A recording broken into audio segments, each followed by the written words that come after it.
This is the 20th season of Bass Talk Live.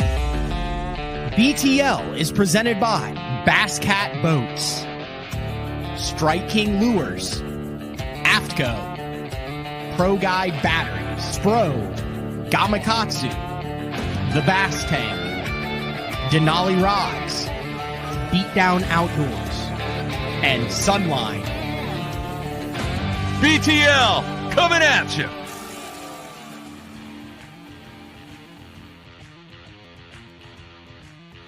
Good evening, and welcome to another exciting edition of BTL Bass Talk Live, where we are going to talk about bass fishing. It is a special edition BTL. As you'll notice someone in the background, that is the one and only Travis Manson from Smallmouth Crush. Up in New York right now, just fished the Bassmaster Open on Lake St. Clair. Thought going into that tournament that it would take about 18 and a half, 19 pounds a day to cash a check. So I went out and I caught 18 and a half, 19 pounds a day. Felt really good about it. And then it took about like 21 and a half to cash a check. So pretty unbelievable fishery that there is. You can feel free to join me, Travis. Yeah. What were you doing? 100 best Great Lakes shipwrecks. And it's fascinating. If you look at the ship, they talk about where it went down. This one went down between False Duck and Main Duck Island. 5 people lost their lives back in 1880. You think that's still out there because the water's so cold? It would have to be out there, right? It would absolutely have to be out there. Yeah, so I fished the Bassmaster Open on the Lake St. Clair. First time I had been there fishing. And have you ever gone into a tournament, Travis, and you just drastically underestimated what it would take to do what? 3 pounds is pretty grass. Oh. Yes, definitely had it there. Yeah. That was the case with me. There was a group of fish that were in that 4.5 to 5 pound range. And what always amazes me, you're a smallmouth guy. We're in the Smallmouth Crush studios. This is actually a collab week of BTL and Smallmouth Crush. We just jumped over from Smallmouth Crush with Epic Eric, with Len Speed, with Jim Britenbaugh from, he's the New York State record holder for Largemouth Bass now, almost a 12 and a half pounder out of Cayuga Lake. We're going to talk to those gentlemen, bring Epic Eric in for his BTL debut. But you're a smallmouth guy. That fishery is absolutely incredible. And anybody can catch them up there if you look at the weights from this past open. But what amazes me is how much better the smallmouth guys catch them. Like the guys you would expect to do well. The Shakurets, the Seth Fighters, the Jamie Bruces. Like those type of guys. Like the guys who catch smallmouth always seem to catch a better caliber. And I would put you in that group now. I mean, you're a full-time smallmouth bass guide, among other things, which we'll get into later this week. But why is it that everyone has live scope, everyone has multiple transducers, but the smallmouth guys who you look at and go, that's a smallmouth guy, always seems to be able to catch a 4.5 when the other guys who are really good catch 4s? All right. Bobby Lane and Chris Lane, we got a tournament on Lake Okeechobee. I go down there. Where do you think I'm going to end up? Right? Okay, that's fair. I mean, you have your little niche. So there's that much little difference in nuance, even though smallmouth bass. But I still feel like you can flip in front of a largemouth and it may or may not bite. But a smallmouth is going to bite. I just feel like... Is that a valid question? Yes, but... Like, what gives the smallmouth guys the edge over just the really good fishermen who have to fish for smallmouth 3 or 4 times a year? Well, that's what you just said, 3 or 4 times a year. Yeah, we got to put that close. I'm sorry. Experience. Time on the water and experience, I think, is what it comes down to. It sounds tinny. Do we need to change the... Okay. You can go to settings. Okay. Check the mic and make sure it says... Yeah, we're good. Should be good. We should be good. Let's talk a little closer. closer together. Because I can put this out on podcast. You put Smallmouth Crush out on podcast? Not yet. Why are you not on? Well, it's 2024. I know. I don't have an intern anymore. Oh yeah, you did have an intern. It said, yeah, the audio is wrong. I'm sorry, guys. Let me know in the comments here.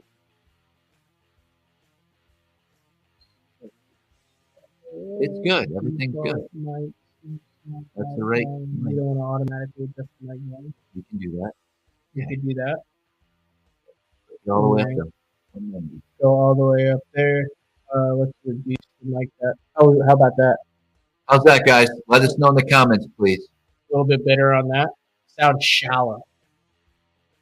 Our audio is still not good. We're gonna work with it. It's all good. I wonder why, because it's the same settings that you have. You just literally left our show and had no complaint. Oh, there you go. Sounds better. All All right. So that's what we did. So here's what the plan is.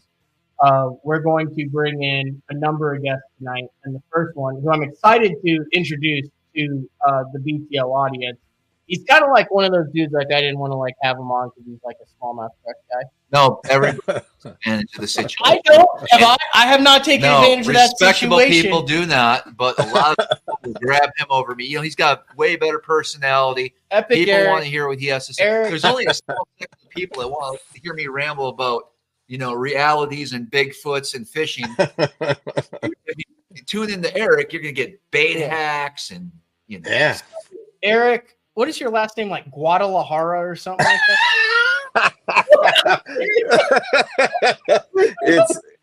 it's Galasso, man. Galasso. Guadalajara. Isn't that a species of bass? You're an East Coast guy. I am, man. Yeah, man. Potomac River's my home river, right? Maryland born.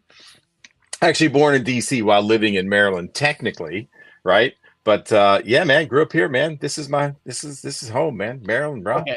So we're gonna get into that a little bit later in the show. But here's what we did with Collab Week. We had Smallmouth Crush that kicked off at 8, and I want everybody, if you're listening to the replay of this, go back and watch the replay of Smallmouth Crush from the 15th. Today's the 15th, right? From the 15th, and we had Len Speed and then Jim Britenbaugh on, who caught a 12:30 something out of Cayuga, 12:35 out of Cayuga to set the New York State record, which was like 11 something. Smash it by over a pound. There's Jim. Jim, thanks for jumping on BTL. Greatly appreciate it. And thanks, there's Les, who we've established is a diehard angler and also Jim's hype man and PR expert. Social media mogul right there. Yeah. Agent Len's job is going to be to kind of describe the scene that went down after. So if you guys want to know about the catch, how it went down, all that in great detail, listen to the Smallmouth Crush replay. But for now, Jim and Len, and we'll start with Jim, give a 2-minute synopsis of the catch, what it was, and how we ended up here. And then we're going to take a deep dive on BTL into what happened, because we kind of left Smallmouth Crush on, you got this 12-pounder in your live well now, and you're trying to figure out what the hell to do. Yeah, so take it away, just a brief synopsis, Jim and Len. Yeah, so just a brief synopsis, up there on Cayuga practicing for a team tournament, found an area on maps and from a little bit of history that I really wanted to check out. So put a little bit of time into it. We roll in, we fish off of this point out in some mid-depth grass, start catching some quality fish. And then just on a random cast, man, close to the boat, got the hit. Set the hook. Didn't even think it was a bass. It was very powerful. I thought I had a catfish, carp, something like that. And so this fight ensues. That's all covered over on Smallmouth Crush. We had some other competitors around that were practicing that same area. So we were kind of trying to be discreet, but couldn't really be fully discreet. So fought the fish for a while, got it up next to the boat. My buddy Dave Ruark, who couldn't be on tonight, came in clutch with an awesome net job, and we flipped this beast into the boat. And it's just a lot of disbelief. All right. So it was at that point that you FaceTimed Len. Yep. And Len, that was the first time you got a look on FaceTime. Like, were you thinking Jim's over exaggerating? Were you thinking, my God, it's a state record? Like, what was going through your head when you got the first look at this thing on FaceTime? Yeah. So Dave FaceTimed me, answered or called me, said, listen to this. This is Jim's most important call of his life. And I hear in the background, like the menu playing, and then I hear Department of, and I couldn't hear nothing else. And then New York, and I'm like thinking something happened. I'm like, okay, well, something happened with the boat, or so Dave, all Dave says to me is 12.22 because they weighted on his scale, and that's what it came up as. And I was like, no way. I was like, you're telling me you have a fish that's 12.22? And he's like, yes. And I'm like, wow. I was like, how? And so he was like, here, I got a FaceTime you have to show you. He was trying to call a couple of the other club guys, and they weren't answering. And he was like, I have to tell somebody. You have to show somebody. And that's when he called me on FaceTime and turned the camera around, and Jim just had this slob just plopped on his lap. And his face, he was just like looking at the camera, had no clue what to do. And I'm like, holy, yeah. And it was crazy. It was nuts. And Unreal. then met them back at the ramp when everything else went down, which I'm sure we'll go into. You need to get more in the picture here. You're kind of out of screen. Oh, I'm sorry. Yeah, no, get over. There you go. Yeah, no, you're Yeah, back. I did not. I definitely didn't think it was 12. Never seen a fish that big in person ever, let alone on like a FaceTime. I mean, the pictures can't really ever do justice, but FaceTime is, I was like, holy crap. So, Jim, what was the vibe in the boat when you first got it in the boat and you got your hands on it? Because you literally just like landed it, you got it in the net, but like, what was going through your head? Are you thinking double digit? Are you thinking PB? Are you thinking state record? Yeah. So, kind of with some of the stuff I covered over on Travis's podcast, when we got the glimpse of the girth of that fish, the whole attitude in the boat changed from that point on until it hit the carpet. Right. It went from, oh, it's a good one, to, oh my God, this is serious. Like, we need to play this right. And, Dave was at the ready with the net, and he was like, oh my God. And I was like, we got to stay calm, man. We got to stay calm. So, once we got it into the boat, we were actually, for the first couple minutes, trying to be somewhat discreet. Like I said, there were some other competitors around. So we kind of flopped it down into the cockpit, and we were saying things to each other that after the fact we had a conversation, and we don't remember anything that we said. It was just a bunch of gibberish, right? You were numb, no doubt. Yeah, 100%. Did it fit in the live well, like straight? Was it curved? I mean, what kind of live well do you? I kind of had to put it in at a little bit of an angle just because of how deep its body was. Yeah. So, after that initial kind of shock and awe, we were like, all right, we need to put this thing in the well because we have to get a weight on it. First thoughts, because like I said on the other podcast, Dave is a hammer. He's been around a lot of big fish, and he's even like, I've never touched or seen anything like this in my life. So, wow. There was a lot of speculation, and after a few minutes in the live well, the competitors kind of, made their way through the area. We had a guy come by. He was checking docks, and there was some docks nearby that he was looking at. So once they got down the bank a ways, we pull out my scale, and I just have like a middle of the road Rapala digital scale. we threw it on there, and the first number we saw was 12.08. And I mean, Dave and I, we immediately came unglued when we saw that number because obviously, I was thinking, my first initial thought was, okay, we're talking at least 8. And then after I grabbed it and we put it in the live well, I was like, I think it's a double digit. I didn't really wrap my head around the possibility that it was a potential state record.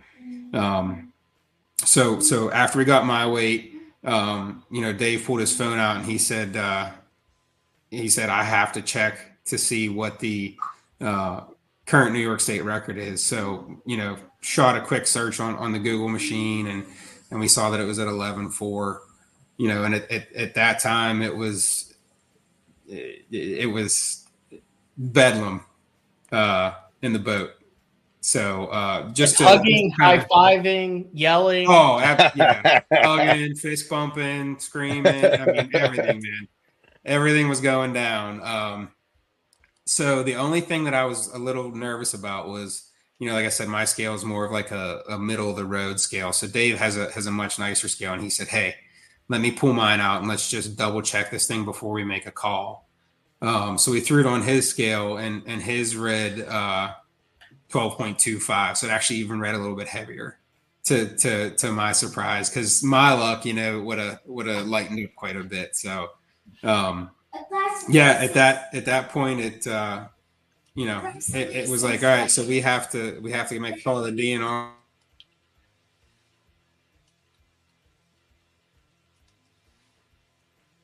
Yeah, so once we made that call to the DNR, obviously we were calling Lenny.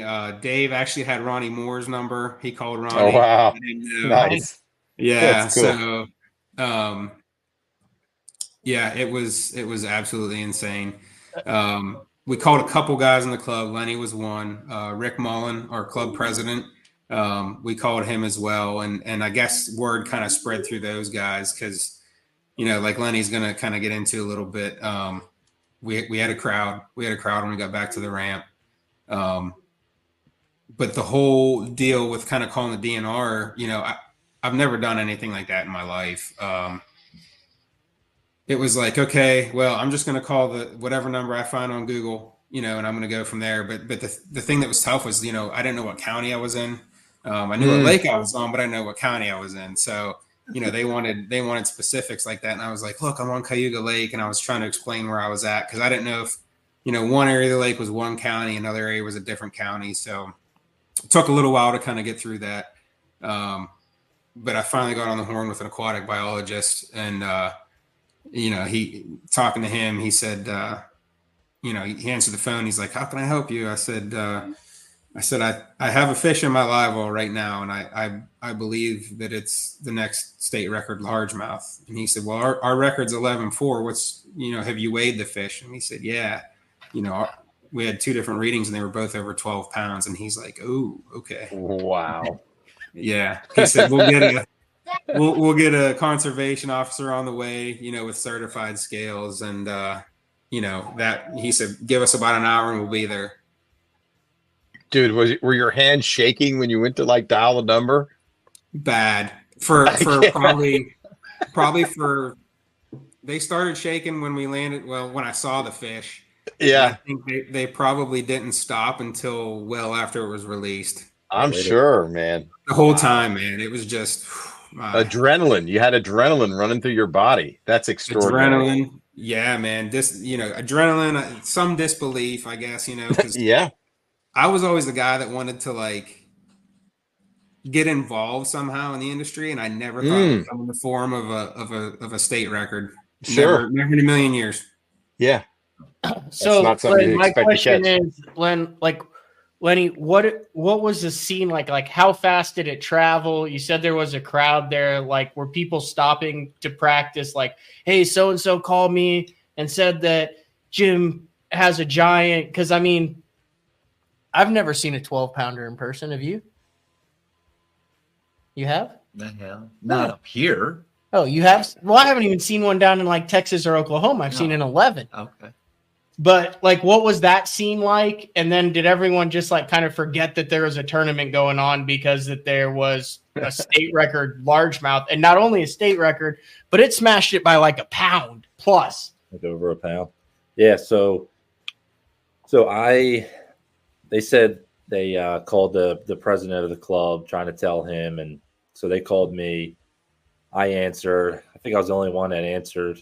So I ended up calling the guy that was with the president of the club, Jason Russell, and he answers the phone. And I'm just so excited to tell somebody else now. And I guess they were running to another spot because all I hear is this wind blowing, and he's just yelling. He's like, "I'll call you back." It's like, all right. I was like, I just need to tell somebody. So finally, he called me back. I told the club president, Rick Mullen, and I guess he called Jimmy. So I think I don't know who else knew while we were out there. A couple people didn't answer. A couple people from our club didn't even get to see it get weighed in. So we got back to the ramp, and I guess for the practice, we had to be off the water by, I think it was 3:00. DNR was there about 2:25-ish, 2:30-ish. So people started coming off.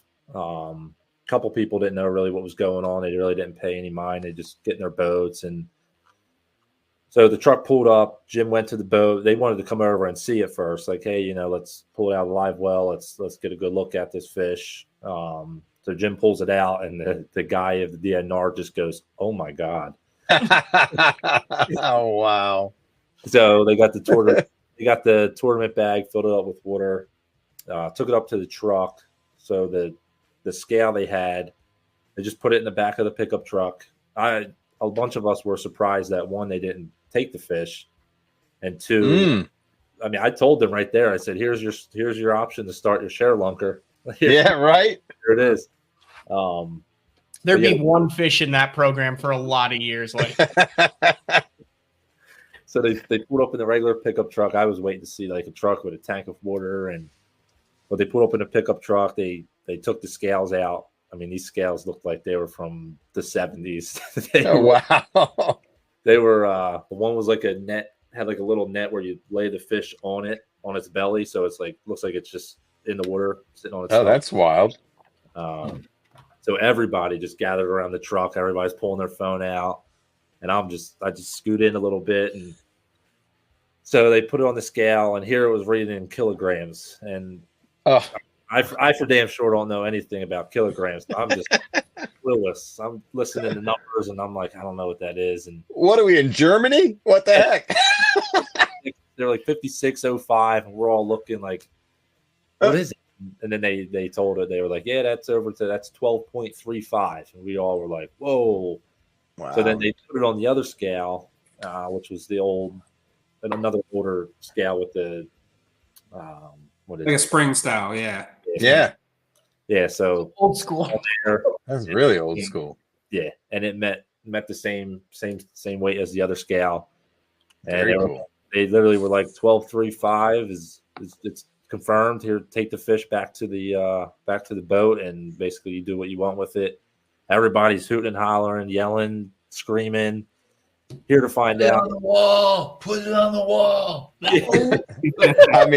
I mean that fish fry must have been amazing, right? It Yeah, feasted right, Oliver and I, right? Later, it fed Yeah. the entire club, all 6 of you.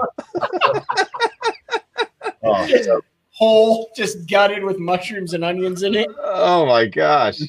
No, but I mean, it was released happy and healthy. Yes.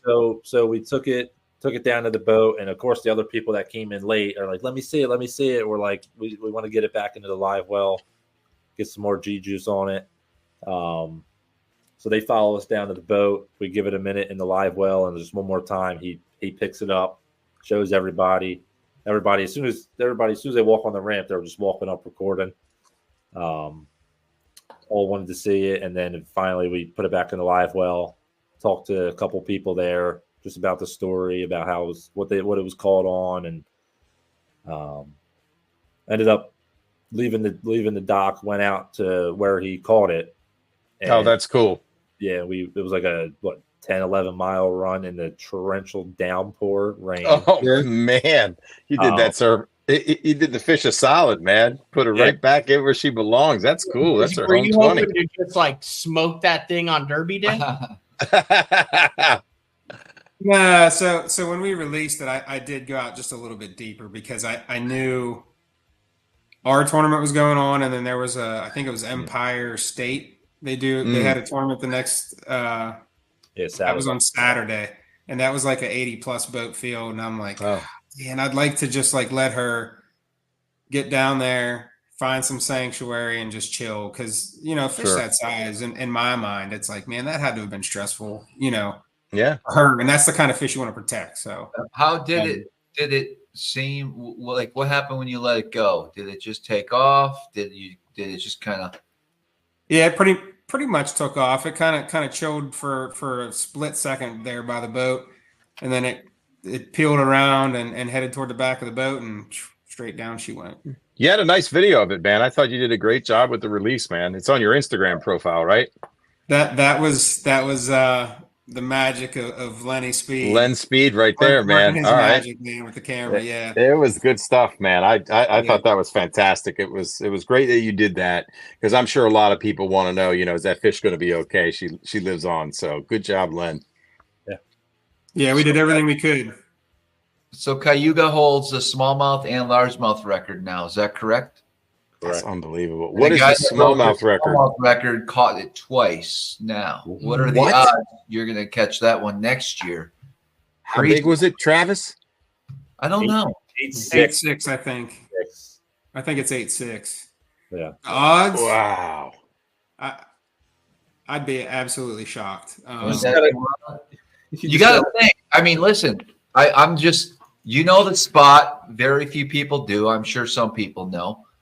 But if that fish was still bloody tailed, it was a late spawner, perhaps. Mm-hmm. I bet you'll have your flogger out next year, about 20 days earlier. Can you imagine seeing that thing on a bear? I know. How deep did you catch her? Was she 18? Did you say 18 to 20, or would they get it shallower? No, she was in 8 to 10. Okay, gotcha. Because you moved in to the shallower part, right? Yeah, yeah. And honestly, with as girthy as she was, I fully expected the DNR to be like, oh yeah, she's full of eggs, that kind of thing. Mm-hmm. But when they examined her, they said there was no sign of her still actively spawning. So no. I'm guessing either she was still loafing around, or maybe it's some of the magic of the spot, and maybe I did my homework right. I don't know. But like I said, it was that point that had a ton of deep water right off the end of it. So maybe she came up to eat. I'm not sure. Sure. Yeah. Jim, let me ask you this. Are you like a noted big bass guy in the area? Like, do you tend to catch like bigger than average fish or have the big bass in your club all the time? No, not really. I mean, since I moved out this way, I started fishing the Bay and the Potomac and some of these other fisheries. It's been a little bit of a learning curve for me because I had no experience with tidal water. I grew up fishing the Three Rivers and Lake Erie. Now up on Erie, and maybe fish would have won the Classic, by the way. Yeah, the Three Rivers in Classic. 2005. Just saying, Right, that one fish would have given Van Dam a run for his money. Yeah, well, true. Listen, man, those rivers are a lot different now. It was funny. I was just FaceTiming my buddy last night, and it's the guy that built the rod that I caught that fish on. And he caught a 5.5 on the river. That's good to hear. So man. they are in there, and we've caught a lot of them. So hey, for the people that don't know, let them know the Three Rivers. Like it's PA, right? So tell them what the Three Rivers are and how they converge in the stadium that's there. Yeah, I mean, Allegheny, Monongahela, and the Ohio, and Allegheny and the Monongahela, they fish a little bit different. I was always a Mon guy, Monongahela, because it was more like flipping and things like that. And the Allegheny was a little more finessey, out in the current kind of deal. It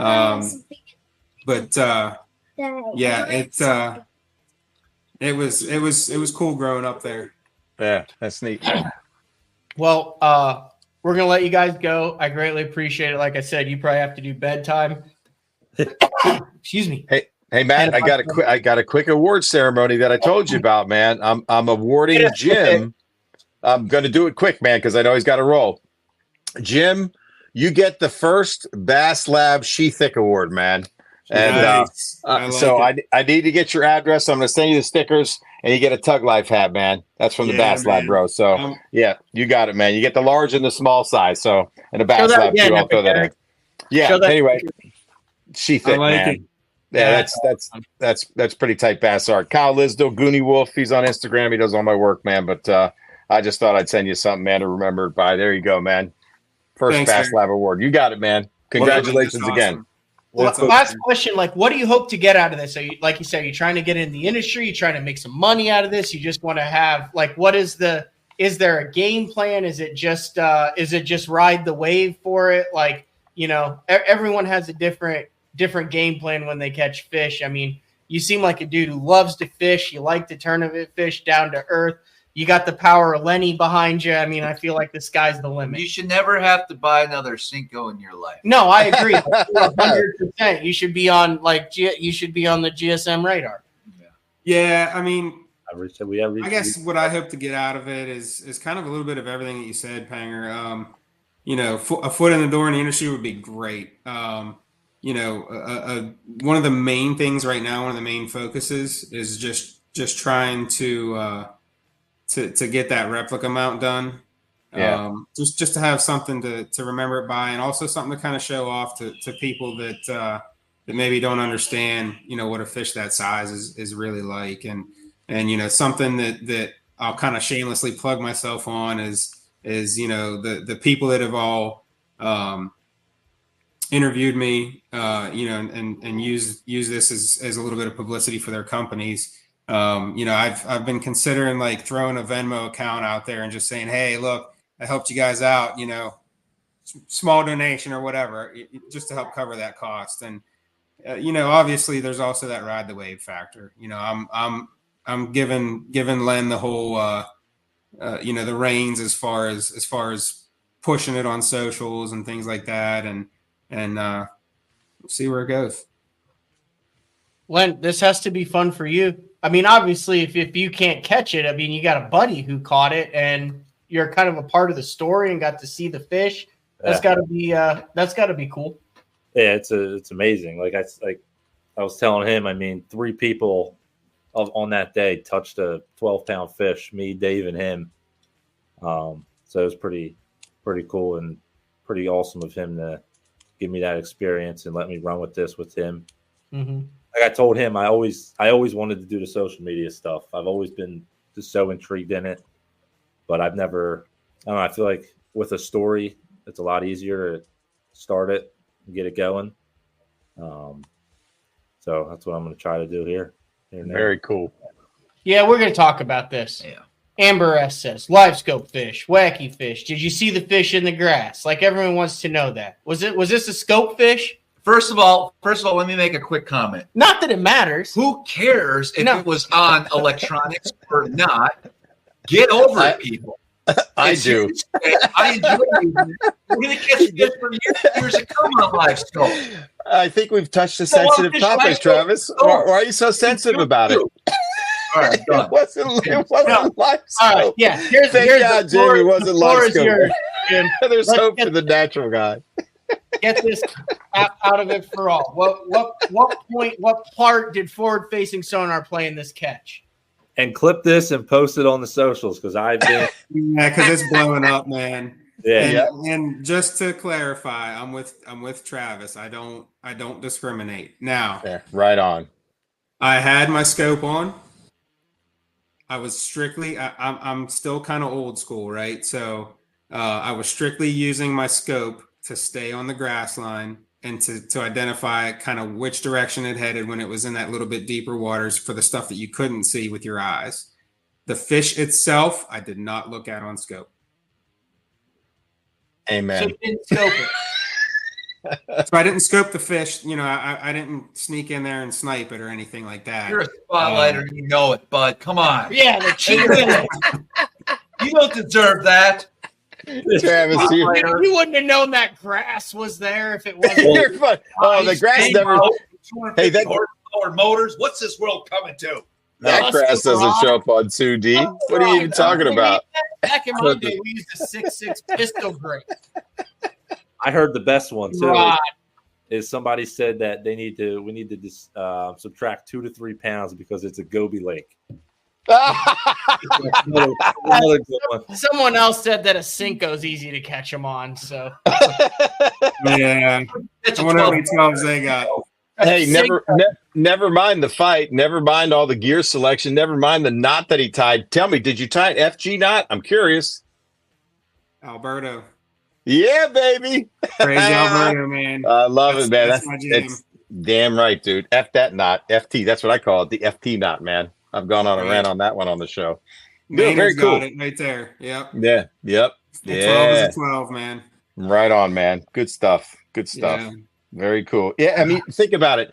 You know, all your gear had to be right. The knot had to be good. You had to play the fish. I mean, there's so many things that go into that, right? You had a notion. You were looking at a deep point. You found deep grass. You did your homework. All that stuff is way more important than whatever you had on the front of your boat. You made a good decision in an area where a big fish lived, and you connected with it, man. And you played it right. You didn't panic. You know what I mean? You didn't try to horse it. I mean, and if you watch Smallmouth Crush, you'll hear the details on how that fish was hooked, man. I mean, that's amazing. Everything had to go right. It was your day, man. Congrats. Too. Like, my stuff is never right in practice. Mm-hmm. Well, you heard the story from Lenny, man. He's out there at 10 o'clock at night, 10:30, 11, with a flashlight in the boat. His stuff's tight, right? Keep it tight, man. We got to keep it tight. Man. You know it. Yeah. You never know. You never know when a chance is going to come. Right on. And good fluorocarbon, too, man. You know? So, good stuff. Yeah, absolutely. Yeah, I saw a comment on here said, I think it was from Clay. It said he could cash out on fish tips. I literally brought that We up. talked about it. I'm like, I don't know if I want to burn it, but yeah. I just talked to Austin Neary last night about fish tips. He's about to get on the road with a fifth wheel, and yeah, man. So interesting.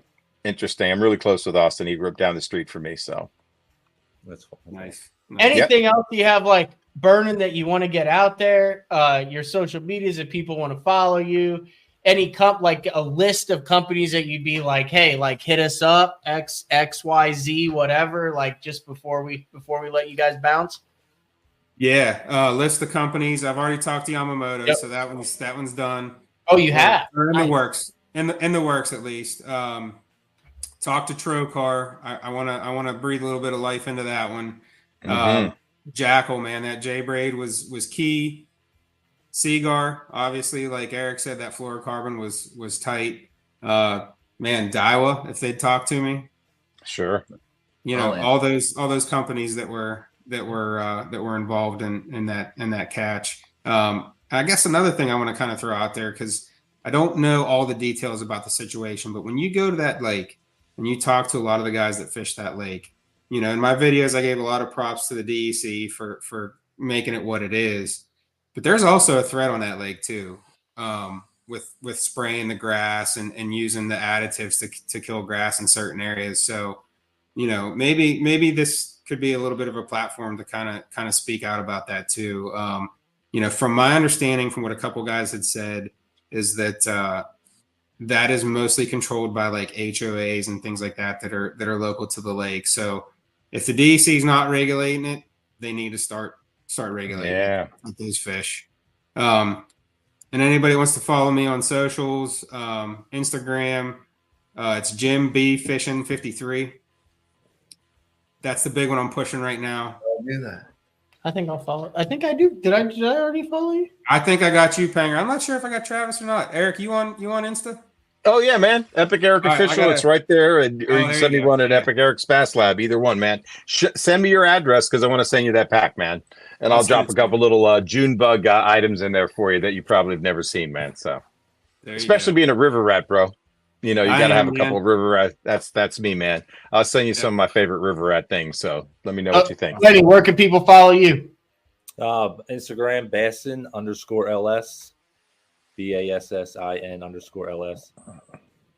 And I do want to give a shout out to my good buddy Will over at Buck and Bass. That ride out there to take that fish out there was pretty brutal, but I came back to the ramp bone dry. So you're talking about the rain suit, Buck and Bass. Yeah. Yeah, it's one of the best You made. want to see how dedicated? It's right there. Yeah, dude. Hell yeah. Wait a second. I gotta go full Good, screen. man. Dedicated. Damn right, man. Look at that. Yeah. That's the logo, bro. Hey, Hell yeah. this show's sponsored by AFCO, and I'm impressed with that. So, wow. Where's your where's your striker? What? Where's your striker tattoo? Travis? Striker. He's got a Bass Lab one, but he can't show you. How? Yeah. Okay. Oh my gosh! All right, guys, we're gonna let you go. Like I said, for the first half of this story, you guys want to know how all this went down, the bite, the fight, the whole scenario. Smallmouth crush, Travis, Epic Eric, you just did it. Right on. A lot of mosquitoes for The door's open. for a fully enclosed studio. This loft is above the garage, and the door's open. And this door, you didn't close that door. Well, look at my leg. They follow you. Look at his leg. My Show leg him your just You won't show me your back, but show me your leg. gushing blood. No, Oh, show God. me- Banger, real quick. Yes, I started listening to BTL probably about 8 years ago. nice. And the first couple times I started listening, and I'd hear Jeffries go on one of his rants, I would always be like, "Why is this guy so mean to this kid that's on the show?" And after a while, you got to know how he was. But that was always my first initial thoughts, and I was like, "Man, when I talk to Panger, I'm gonna tell him that." So Well, I appreciate that. Jeffries Make sure he has calmed sees that. down a little Jeffries has calmed down a little. He almost just won a big senior bowling event, but he went up against he basically had a bowling event where like he weighed in 20 pounds and someone else weighed in 21. Like he got he bowled his heart out. So Wow. but I That's greatly cool, man. appreciate the kind words. So you guys, you need anything, you need any help. Not that I can help you, but I can put you in contact with someone who knows someone who can help you. So Very Nice. cool. Awesome. much There it appreciation, everybody. I appreciate You it. got it. Nice meeting you, Jim. Good meeting you, Len.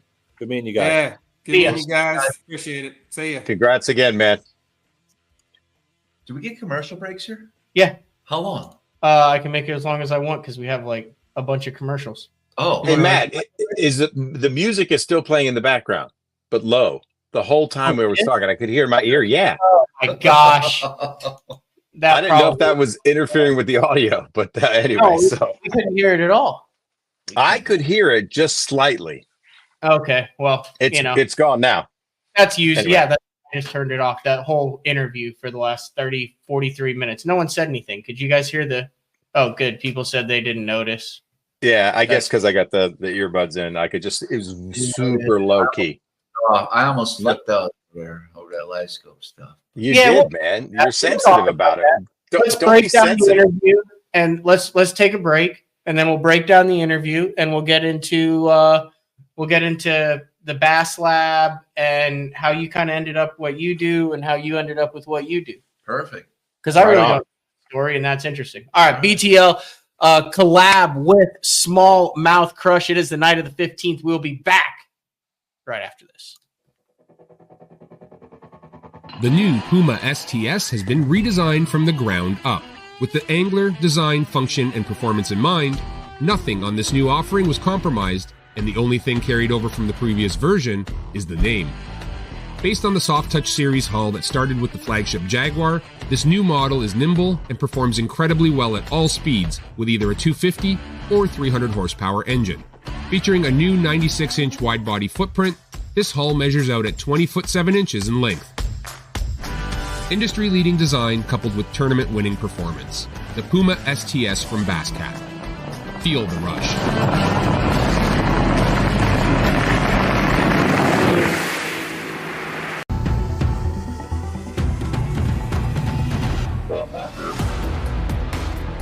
Gamakatsu, the innovation leader in fish hooks, is launching Nano Alpha technology in 2024. Nano Alpha is a new finish available on Gamakatsu's most popular hook styles.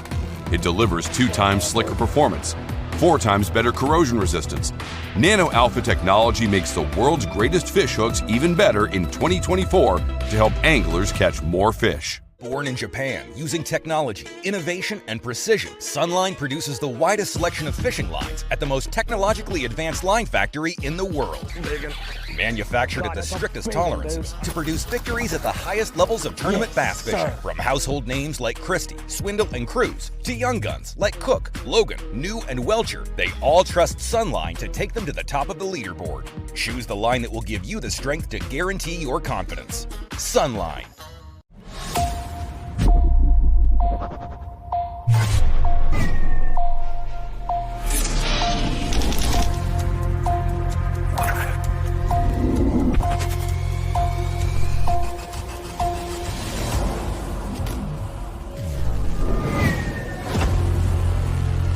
Everything you need, one legendary brand. Top on Strike King.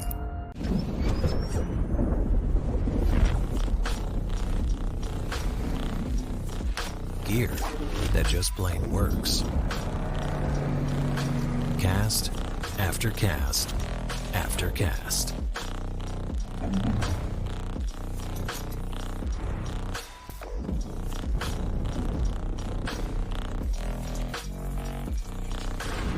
AFCO. Any fish, any water. Your early morning mentality is your every hour mentality.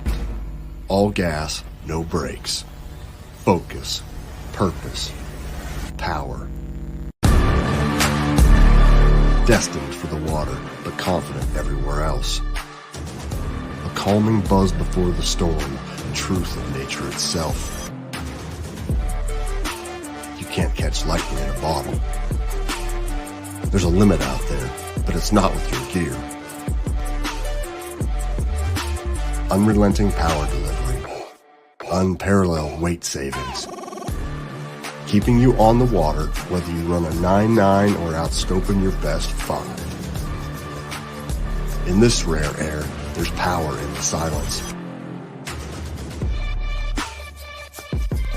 It's a mindset, thinking only of the things that matter and freeing your mind from the things that you trust.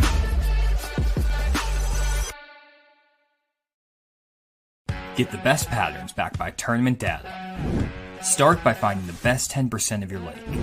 Know exactly what to look for and what to throw. After that, just put them in the boat.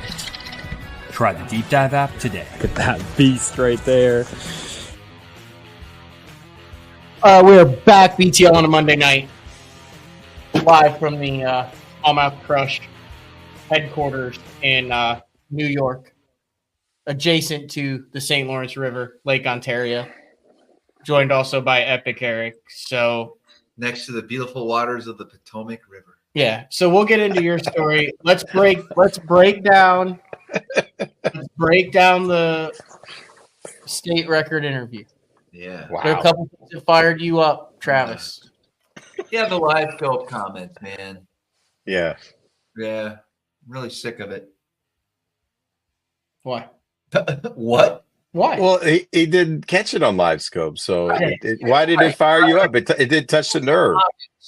Saying that if he did admit to it, then what does that mean? It's not a valid catch? Like that just bothers me. Look, you have to accept the fact that there is a group of people out there that feel that way.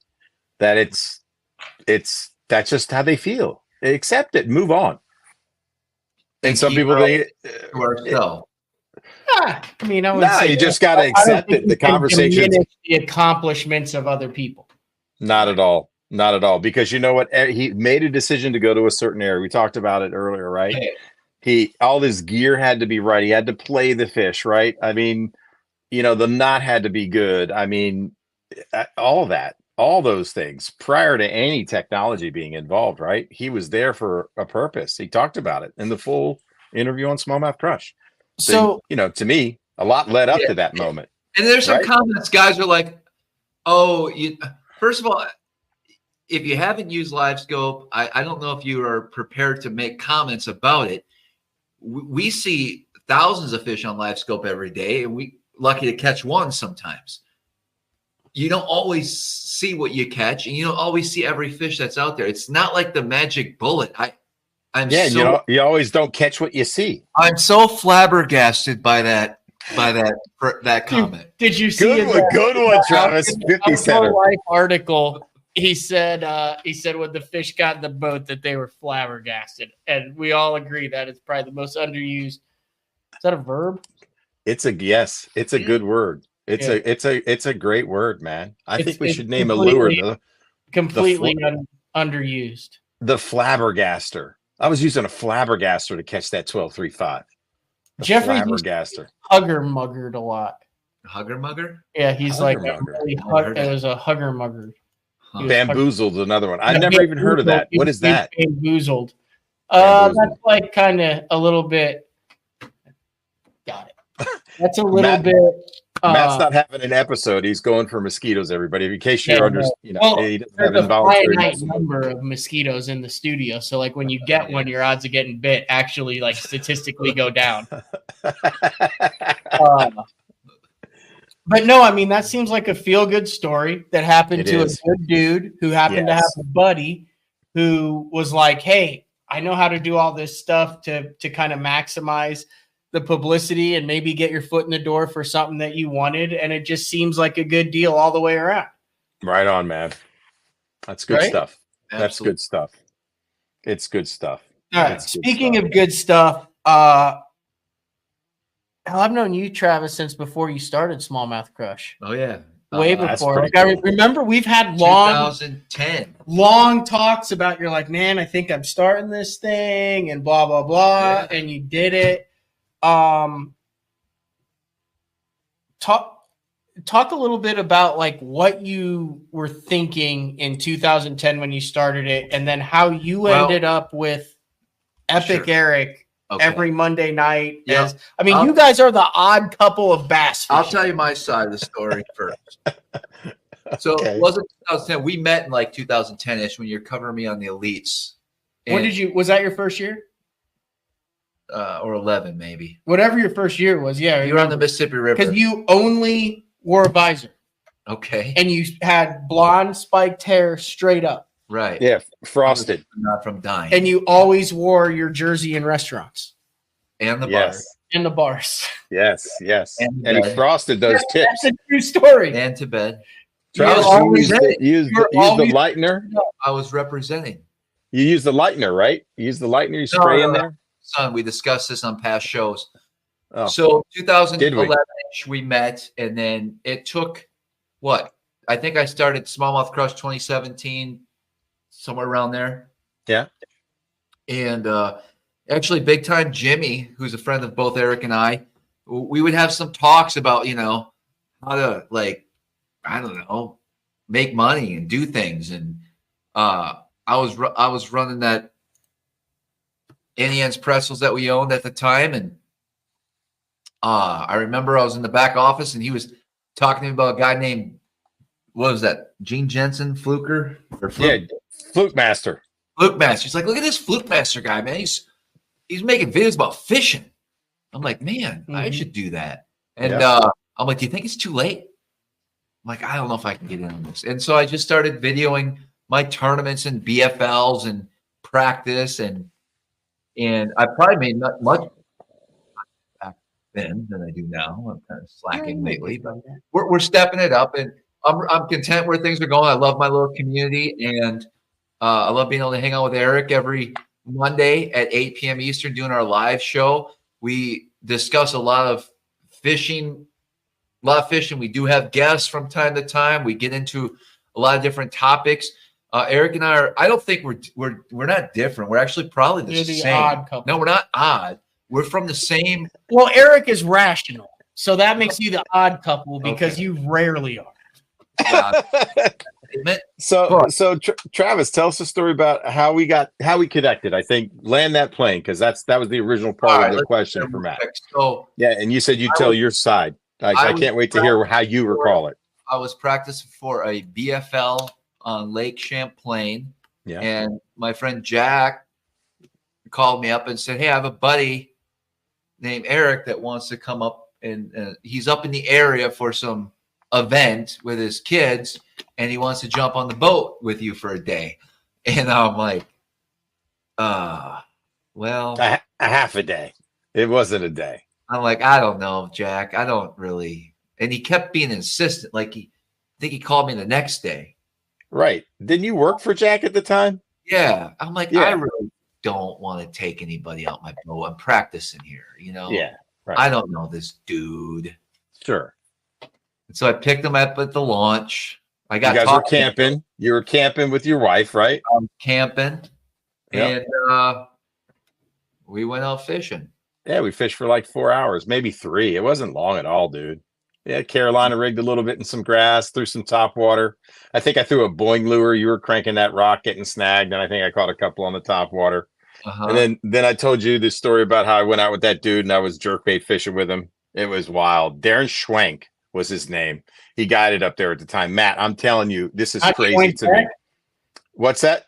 It wasn't Darren Schwenk Beck. It was Darren Schwenk. Maybe that was the guy, Darren Schwenk Beck. He wore a hockey jersey. He fished the Elite Series for a couple years. He sank 3 boats in one day on Erie. I don't know. It could be. Look, I don't know, man. But Pete Guzik turned me on to that guy because I'm like, you know what? I'm up there for a couple days. Max had tournaments, a lacrosse tournament. So went out with that guy, and he's throwing the Super Rogue, the big Rogue, the Perfect 10.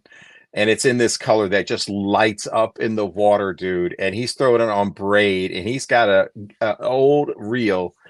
He had like a short little leader of fluorocarbon, and he caught so many big smallmouth on that thing. It freaked me out, man. And every time he would rip it, the gears would sound like they're stripping in this reel. It was pretty wild. Had to be Schwenk Beck. And then we Carolina rigged, and we were dragging. We both had the same Carolina rig sinker. Who remembers the Carolina rig sinker that was brass with swivels on the end? Yeah. Yeah. And a Zoom Speed Craw and watermelon candy with chartreuse tips, man. We wrecked them. Anyway, it was fun. So that's the first time Travis and I met. Then what happened, Travis? About jumping in with Travis. Like, did you know who you were going out with, or did you just want to get on the water and it happened to be Travis? I'd never fished Lake Champlain in my life. It's it was one of the lakes that I've always wanted to fish. I'd never fished really upstate New York for bass. And I'm sitting at Lake Champlain. So I hired a guide for 2 days and, watched my son play a bunch of lacrosse and jumped on with Travis for about 4 hours. So, and I knew Jack at that point, right? Because Jack was, we kind of hung out together. He rented my place down in North Carolina in the Outer Banks. We fished together in the Salt. That's when I met Jimmy Big Time. So those 3 worked together. Jimmy Big Time, Jack, who owns the HVAC company, and Travis. I think Travis and Jimmy, what you guys were selling for him at the time. Yeah. And thinking about all these crazy business ideas. That's something you should talk about at some point. Afterwards, you probably reached out. And then the following year, we just decided to go fish the bay together. Yeah. Yeah. I think you were trying to learn tidal river systems a little bit. You were still kind of green, a little bit of a rookie out there, tidal grass. I don't know if you were guiding at that point, right? And we went out and we shot some early videos, right? Yeah. Yeah. And I remember I had a crankbait box with me. You're like, I need to learn more about crankbait fishing. I showed you, some of my tidal water specialties, and you were intrigued. And then what was the first video we shot together? No, we had a pretty good day. Two back-to-back 26, 27-pound days on crankbait Spanger. Holy cow. Yeah. On Chesapeake? Yeah. Yes. Yeah, I took him to some of my cranking holes, which was really cool up in the river. Dude, it was unbelievable. It really was extraordinary. I did catch one huge chatterbait fish. We were going along a bank that's pretty well known, and I'm throwing a chatterbait, and it's one of those little Japanese versions. I hand tied the skirt, which was really cool to me, and threw a little nail polish on the head. And I pulled up a super green chunk of milfoil, and I'm like, well, slow the boat down. And I started fan casting and caught one like over 7. That was pretty cool. And then I had one that was probably over 8 on a pole that would have made our bag like 28, 29 pounds. We might have cracked 30 that day if I landed that fish. We just couldn't get to it, Panger. That was extraordinary. Travis has been known to have some issues with the net.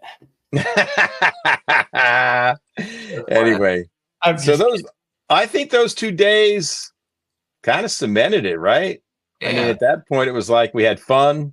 Mm-hmm. We were very different fishermen at the time, for sure. And I think after that, it just started rolling, right? Yeah. And then the pandemic, that's what really cemented it. Is that's when you guys kind of took off and started doing it every single week, and you became every day a Monday night staple and a show staple on the Smallmouth Crush channel? Yeah, we streamed 7 nights in a row? Yeah, for like 4 hours a night. Yeah, at least 4 hours a night. And I think we broke 1,000 viewers, Panger. Wow. Mm-hmm. Yep. We must have hit the logarithm right. That was the best. So go ahead on that. But dude, what is your how did you get into bass? So look, I'll go full screen on this. So yeah, if you follow any of the Smallmouth Crush stuff and Epic Eric, you know everything about every bait. You're big into JDM stuff. You're big into history. You're big into custom balsa. Yep. I mean, you're kind of a man of mystery. Is that a fair assessment?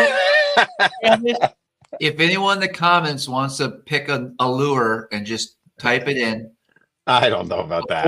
The fourth lure that appears, Eric's going to turn around and just grab it off the wall. So, no, I've always wanted to ask this, but feel free to go in. I would love to know, a little bit about your background, how you became so knowledgeable, how you got into the game, that type of stuff. Yeah. Well, it all started here, man, with the Fisherman's Logbook. So, you didn't even know I was going to ask that question tonight, Eric. When I was a kid, I was a paper boy. So I had a paper route, right? I delivered the News American and the Baltimore Sun. And I also picked up golf balls on the golf course. I was the range boy.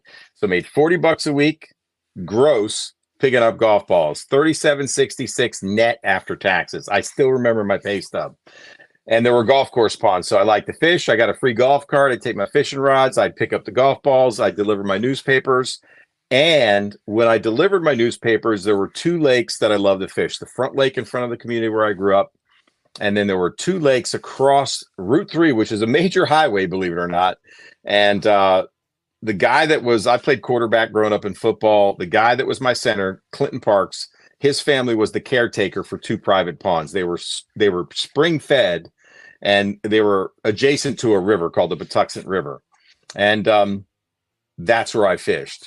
So I spent $150 of my hard-earned money when I was a paper boy to buy a lifetime subscription to Bassmaster magazine. I literally couldn't wait for each subscription to come out because I'd read about a new technique, a lure, right? A floating worm. I can remember throwing a man's jelly worm with a swivel on the front and seeing in that clear water spring-fed pond that great jelly worm and put a kink in it and literally swim that worm through some aquatic, whatever that grass was. I didn't even know what the grass was back then, and watch a 2 or 3 pound bass come out and eat it. That sealed the deal. Another thing, and I recently cut some of it up. Sounds crazy. So a cheap alternative to pork, because I couldn't afford it, is a trash bag. I cut a little this is a trash bag. And I put that on the back of a Johnson silver minnow. I used a gold one. And at the front lake where I grew up, it's in the shape of the name of the community. It starts with a C.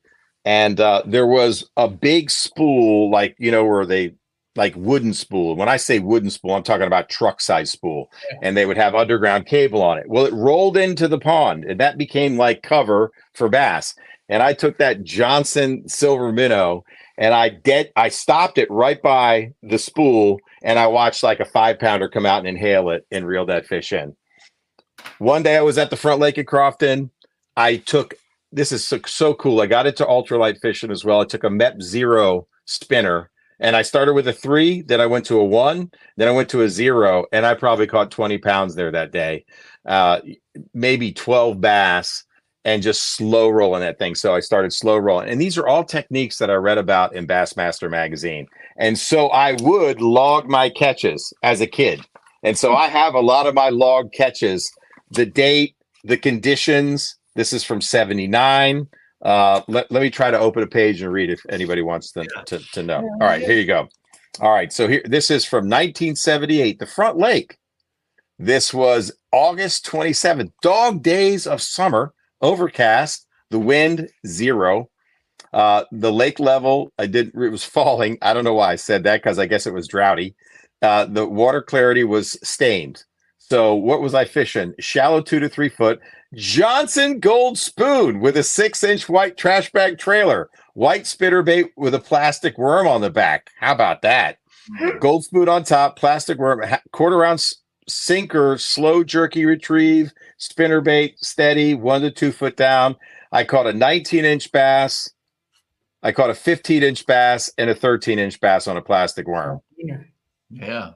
One was in a cove, one was on a sandbar, and one was, I don't know, I forgot to write it down. Anyway, that's the magic for me of bass fishing was, and you ask how I got into, learning about all the lures.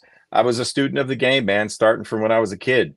I love the techniques. I love the variety. I love the magic of not knowing when the bite's coming. I love being able to hack a bait, change something about a bait, make something at home, doctor it up. That's what I'm all about, man. I'm old school. So, I know you fish tournaments, and is it Captain Scooter? Captain Scooter Lilly, yeah, man. I've been a tournament fisherman for a long time, in and out of clubs, but recently started to fish with Scooter down in the Carolinas, which was really fun for me about, 6 years ago. And we've had some good success, man. And he's a dirt dauber. He likes to run the dirt. And some of our biggest wins have come out of, no water and big baits and no scope. No electronics needed. Turn them all off. Pattern fishing. But industry-wise, you're not a career bass fish. Like this kind of thing with Travis is like kind of your first foray into the underbelly of totally, man. Totally. The fishing industry. And then you kind of through that have started the Epic Eric's Bass Lab and that's right. A number of different kind of little side projects that are kind of passion projects that some of your a lot of your following kind of can order and get their hands on and stuff. That's exactly right, man. So I'm a businessman at heart for sure. I love the business of business, and I really enjoyed just talking to Travis about his business and throwing ideas. But my career has mostly been built in the staffing industry. Right now I'm in technology consulting. I work for a company called the Squires Group out of Annapolis, Maryland. I'm a partner there, been there 20 years. And so my first love is business. I've started up a couple businesses in my lifetime. One was sold. It was a healthcare staffing company. I started with my former partner, Drew Conway. I started up multiple businesses with him. So I really love the business of business, but my passion has always been fishing. And so Travis really, ignited a fire in me, man. It changed my world, man. Being able to get a taste of the business, the industry side of it, Matt. BTL, got mad respect for you and the business that you and Jeffrey's built, and what you're doing now. I love tuning into shows that talk about fishing, the business of fishing, the techniques of fishing. Whether you're an electronics guy or not, whether you want to keep it old school, I think there's room for everybody in the biz, man. So as I was with Travis, I just started to collaborate with some bait makers out there. I think it first started with like TK Stanley at Tacklecraft, the June bug crankbait. And I'll hold it up for everybody because this is an iconic crankbait. I was talking to TK Stanley at Tacklecraft, who's out of Alabama. He's a custom painter. I think he's one of the best in the nation, Matt. And I said, I want to do like a worm series of crankbaits, like red shad, such a strong color. Why not a red shad? There it is. Why not a red shad crankbait? Why not a June bug crankbait? So I took this crankbait. It's an Excalibur. Bought them on sale at Dick's, $2.99. And I took multiple different colors of Sally Hansen and other brands of nail polish, and I painted a June bug crankbait. I was with Travis. Travis took me to a special spot. Travis, I think you saw a few fish on scope. I don't know. I made a cast. I wasn't really looking. It was at a bridge.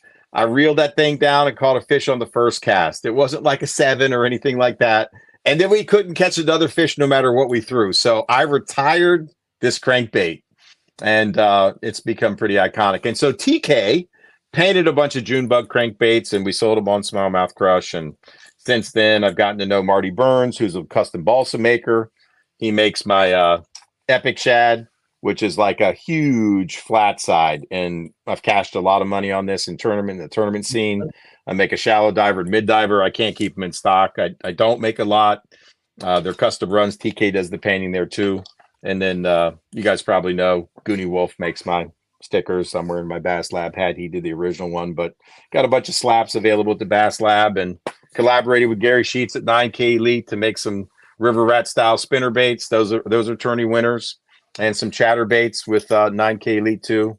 They've been some tourney winners, and they're in Bass Lab colors. Junebug, Chris Hamburger, if he's watching right now, he's the Smallmouth Crush viewer. He took my Junebug chatterbait up and won a tournament up in PA on it, which is pretty cool. So those are the things that really drive me, Matt. It's stuff I love about fishing is the creation. Anytime I can create, I'm happy. That's cool. And you have a website? I do, man. Yep. It's Epic Eric's Bass Lab. You can Google it; it'll come up. It's basslab.bigcartel.com. I know that's a mouthful, but basslab.bigcartel.com. If anybody wants to see the products I got out there, I've done some smallmouth stuff too. Some drop shot things that involve fur and feather and synthetic materials, and Travis allows me to fish them on the back sometimes, and it's fun, man. They catch them.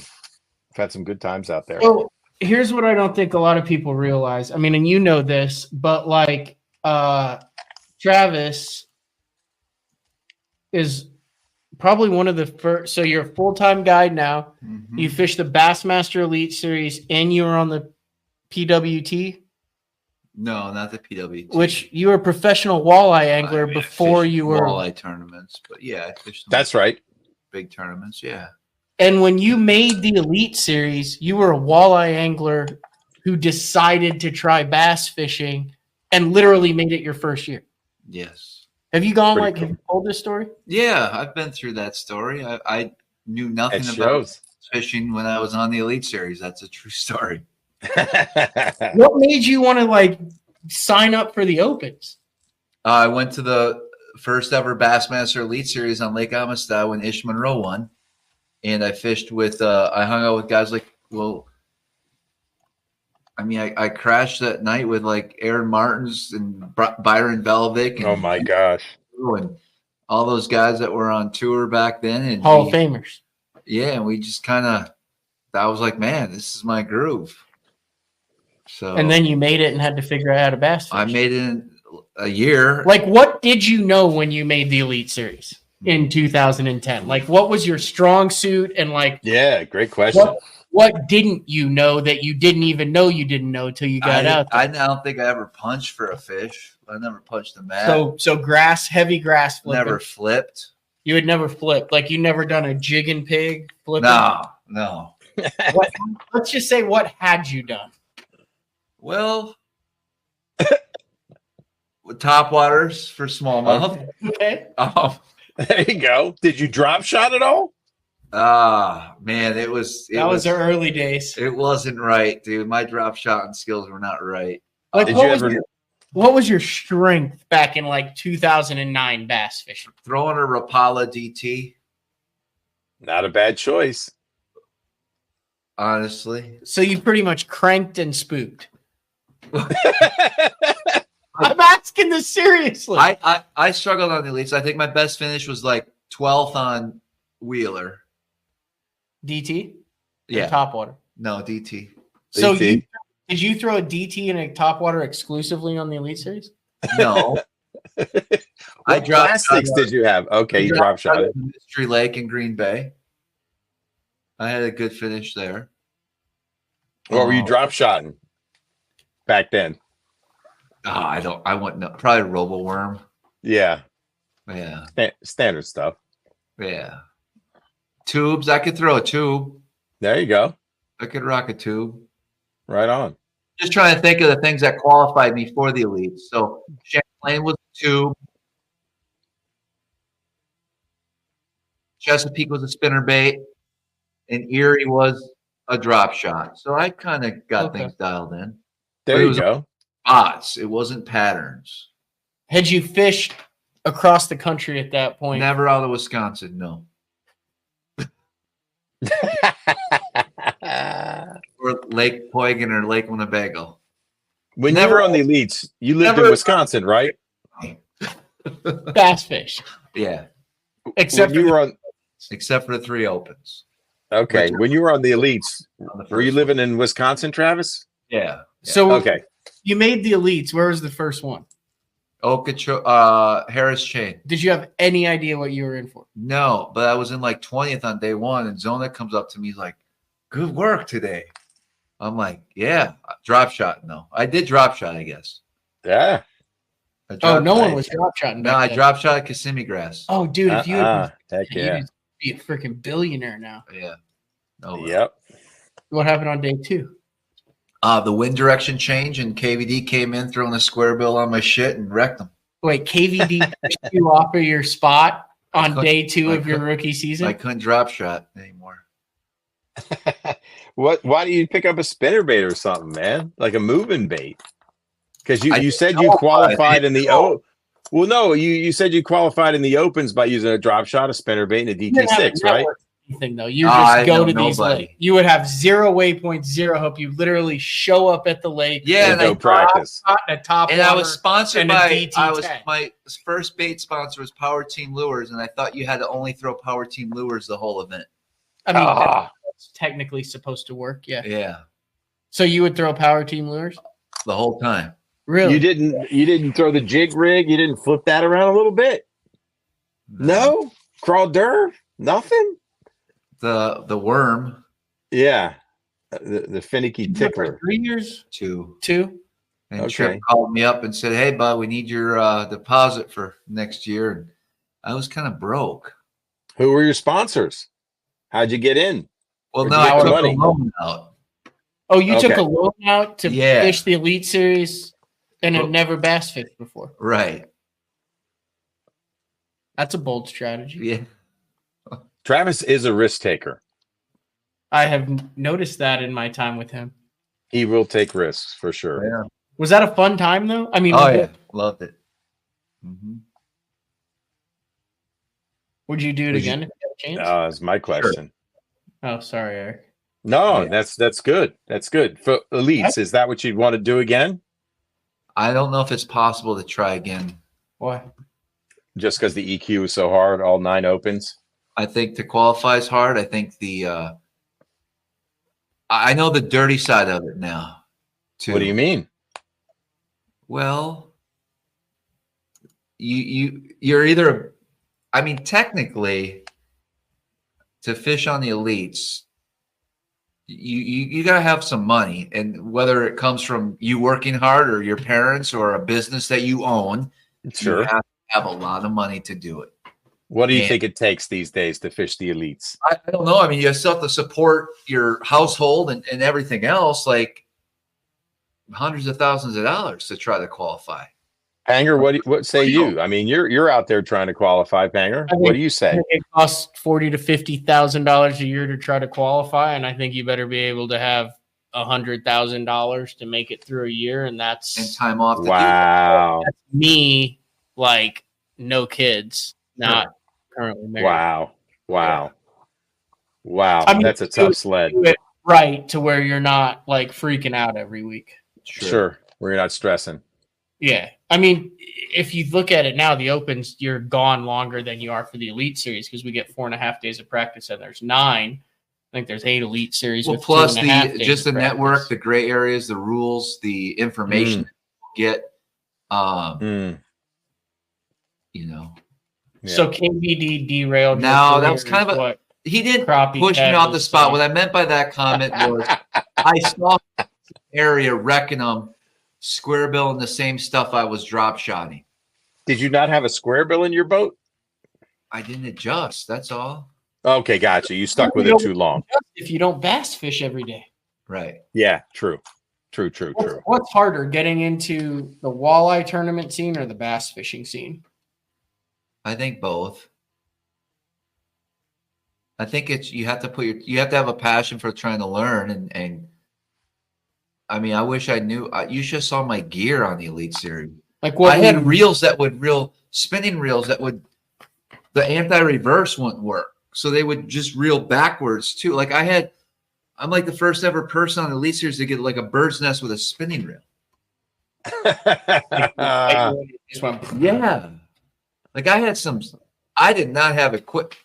I'm pretty dialed in nowadays, but back then My shit is, dude, you're dialed in, like not pretty dialed in. You'll attest to this, Eric. He's dialed in.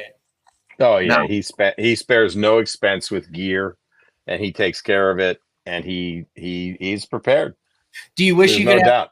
back at it knowing what you know now, or Yeah, was it like a for time sure. in your life when you were like, you know what, I'm glad I did that? no, I'd go back. You'd spend that money, that $100,000 of your Yeah. money. Oh yeah. You would. Wow. What if That's say saying something. Bass announces in the very near Anyone future? can come back that fished it? No, but Oh. like perhaps a new series or a new format that is less qualifying events but more payback at the end. Maybe. Okay. You know, I wrote an email to Trip. Hypothetically. I wrote an email to Trip. Remember when they lost all the their members from, you know, to go to the MLF? Yeah.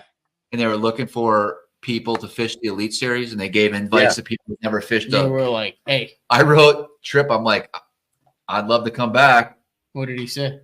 I don't think he responded to me. But I Wow. sent him. You did good Yeah. on good in the Mississippi River, right? And I then had you some did good good. events. You had Yeah, some really good events. It's not like remember I that. sucked. I Yeah. just ran out of money. And you Mm. had a look. You were unique because Yeah. you literally had the visor with the spiky hair and all Sure. that. I remember. You'd gallivant about in the jersey. Yes, He was a patch pirate.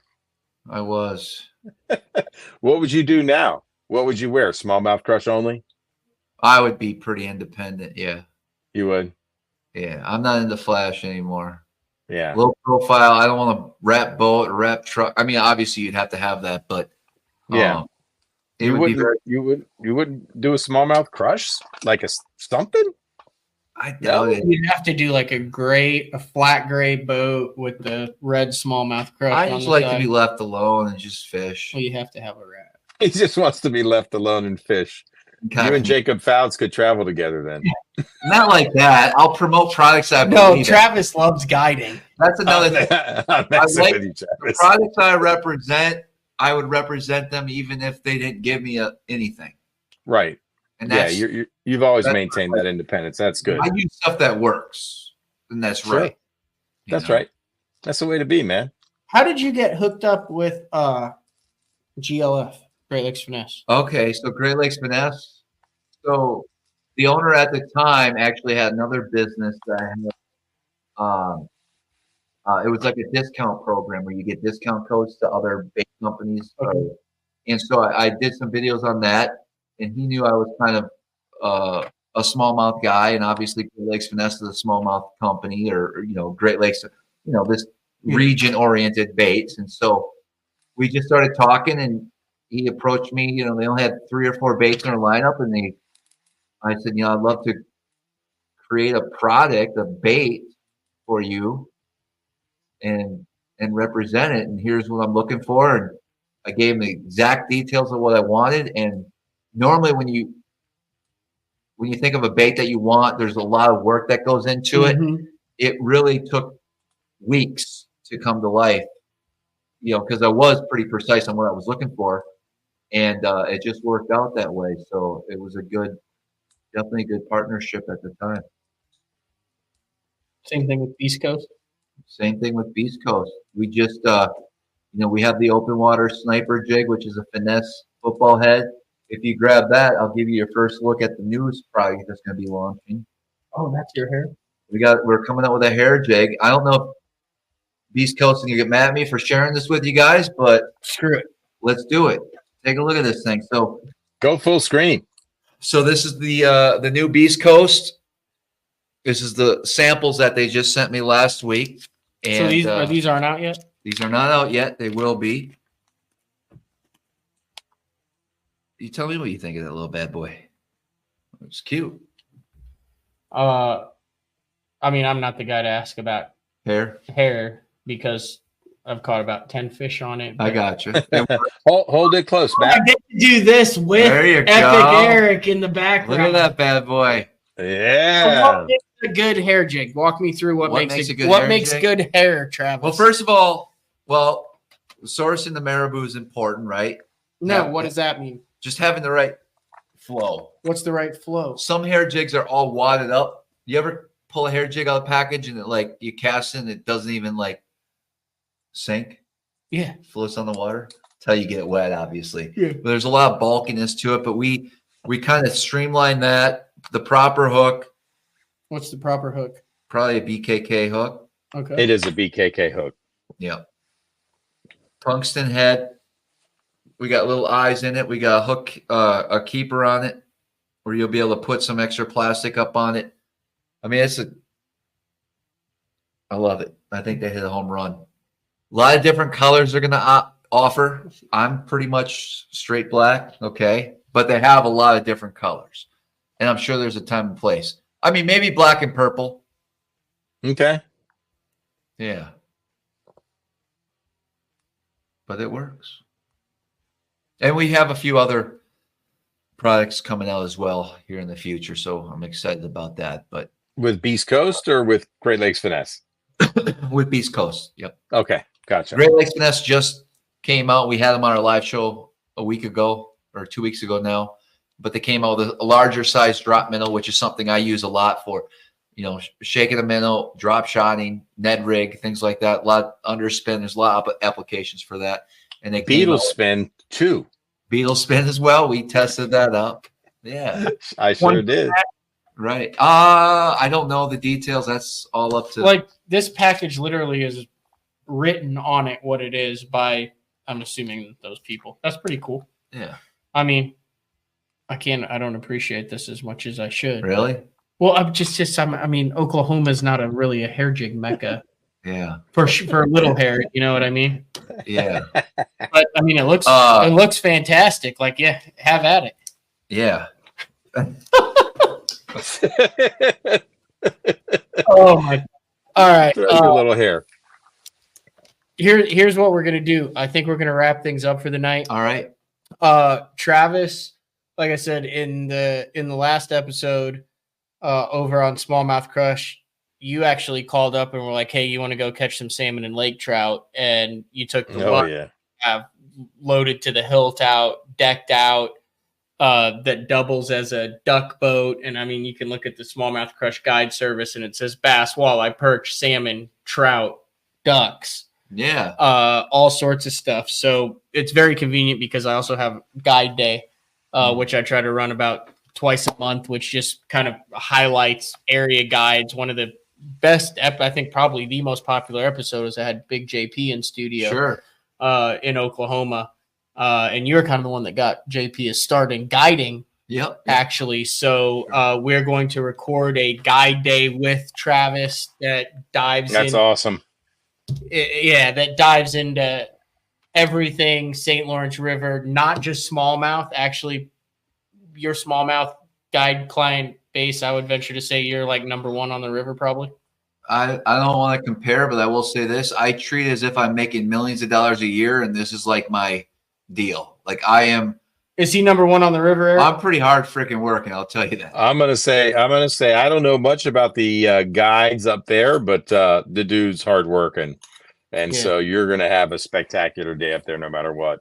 You're gonna learn a lot too. I want to talk about the walleye and the perch because I caught an 813 walleye today. Yep. Which was my personal best by far. I was literally last night talking about how I'd never caught like a walleye over 6.5, and I hooked something today. And I wasn't with Travis. Travis had guide clients today. I was with my buddy, and I was like, so this is either a 7-pound smallmouth or a walleye. And that thing popped up from 50 foot down, and I was like, oh my gosh. Right. But, and when we went out, Darren caught a 20-pound lake trout. Yes, there's giant, like I remember the first time we got to share a boat together, Travis took us out and we friggin' smoked perch fishing. Smoked the perch, had like 30, 35 like yellow perch. It's a really cool fishery. So that's what we'll dive into. All right. I like that. Dive into our guide. It turns out perch like little pieces of accent. All you have to do is cut it and put it on the hook. I was using that, dude. Yep. Crawler, and you were catching on the Maxtent. He was mad rod. Yeah, I know. You guys got the nice St. Croix ones, man. I got the cheap Bass Pro one or something. Yeah. All right. real quick, wrap it up, Travis. Tell them where they can find everything Smallmouth Crush, when you guys run, when you guys air. Yep. All right. For me, it's all smallmouthcrush.com is the website. And then the YouTube channel, Smallmouth Crush, Instagram, Smallmouth Crush. We do a live show 8 p.m. Eastern, and I try to get a bunch of videos out when I can. I guess the next video that will be out is my new boat. And let's go. Yeah, we'll do a bunch of, hopefully get out on the water. I don't get much time to fish by myself anymore, so it's hard to make videos like I used to. We try to make some videos when I come up there, man. Check out the one that we cranked. It was one of the best crankbait days ever. Burning a crankbait with Travis up at Lake Ontario, man. When we get together, we do some juicy stuff, man.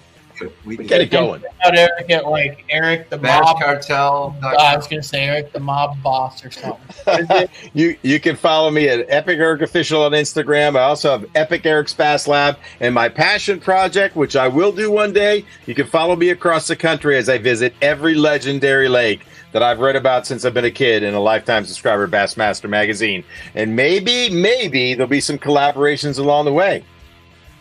That's cool. Stay tuned. Win your sticker. Yeah, man. What do you want? What do you want? I want the OG. I want like the Epic Eric's Bass Lab, and then this one. And then the one that I had the smallmouth one on the boat. Oh, smallmouth super tanker, St. Lawrence super tanker. Yeah.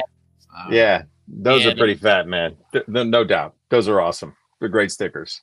All right, this has been another edition of BTL Bass Talk Live. We'll talk to everybody. Stay tuned to the website, by the way. There's your super tanker. Yeah, that was it. That's cool. You can get those on the website. That's right. You get them on the website, man, at the Bass Lab. Thanks, Matt. Appreciate you having me on, man. I enjoyed it very, very much. Travis, as always, good job, bud. Yeah. You got anything else, or we wrap this thing up? I'm good. I'm getting back to my shipwrecks to the Great Lake. That's a good book. All right, guys, that's it. Stay tuned to the website, like I said, basszone.com, kind of for updates on what we got coming out. Yeah, I do need some mosquito repellent. My legs are absolutely Look how many people died in this one. We'll talk to everyone later. See ya. 11 people died.